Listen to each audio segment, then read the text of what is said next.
நிறைய பேர் இந்த போஸ்ட் எனக்கு அனுப்பிச்சு வச்சிருந்தீங்க. இந்த மாதிரி பெங்களூர்ல ஒர்க் பண்ண ஒரு ஐடி மேனேஜர் இப்போ ஆட்டோ ஓட்டிட்டு இருக்காங்க அப்படின்ட்டு. ஒரு சில பேருக்கு இது சென்சேஷனலா இருக்கலாம், பட் இது ரொம்ப யூஸ்வல் ஆயிடுச்சு இப்போ.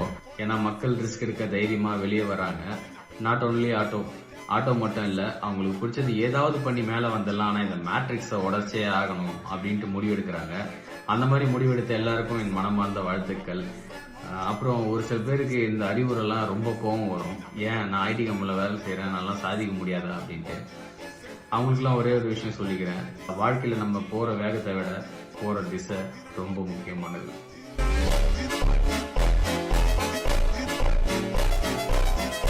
வேகம் அதிகமாக இருந்தாலும் தூரம் அதிகமாயிருச்சுன்னா சாதிக்க முடியாது. கரடுமேடான பாதையா இருந்தாலும் குறுகிய தூரமா இருந்தா சரியான நேரத்துல அடைய வேண்டியதை அடையலாம். நடக்கும்.